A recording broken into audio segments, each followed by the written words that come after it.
Chapter 21.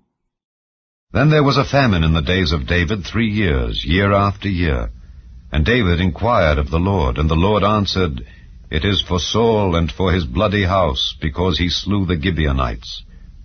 And the king called the Gibeonites, and said unto them, Now the Gibeonites were not of the children of Israel, but of the remnant of the Amorites, and the children of Israel had sworn unto them, and Saul sought to slay them in his zeal to the children of Israel and Judah. Wherefore David said unto the Gibeonites, What shall I do for you? And wherewith shall I make the atonement, that ye may bless the inheritance of the Lord?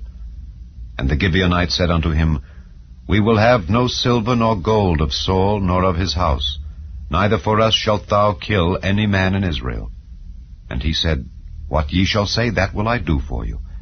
And they answered the king, The man that consumed us, and that devised against us that we should be destroyed from remaining in any of the coasts of Israel, let 7 men of his sons be delivered unto us, and we will hang them up unto the Lord in Gibeah of Saul, whom the Lord did choose. And the king said, I will give them. But the king spared Mephibosheth, the son of Jonathan, the son of Saul, because of the Lord's oath that was between them, between David and Jonathan, the son of Saul. But the king took the 2 sons of Rizpah, the daughter of Aiah, whom she bare unto Saul, Armoni and Mephibosheth, and the 5 sons of Michal, the daughter of Saul, whom she brought up for Adriel, the son of Barzillai the Maholathite, and he delivered them into the hands of the Gibeonites, and they hanged them in the hill before the Lord.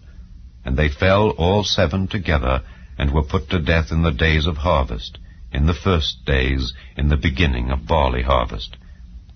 And Rizpah the daughter of Aiah took sackcloth, and spread it for her upon the rock from the beginning of harvest, until water dropped upon them out of heaven, and suffered neither the birds of the air to rest on them by day, nor the beasts of the field by night. And it was told David what Rizpah the daughter of Aiah the concubine of Saul had done. And David went and took the bones of Saul and the bones of Jonathan his son from the men of Jabesh-Gilead, which had stolen them from the street of Bethshan, where the Philistines had hanged them, when the Philistines had slain Saul in Gilboa. And he brought up from thence the bones of Saul and the bones of Jonathan his son, and they gathered the bones of them that were hanged.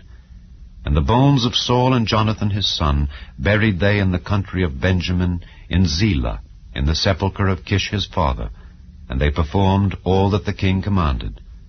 And after that God was entreated for the land. Moreover, the Philistines had yet war again with Israel. And David went down, and his servants with him, and fought against the Philistines. And David waxed faint.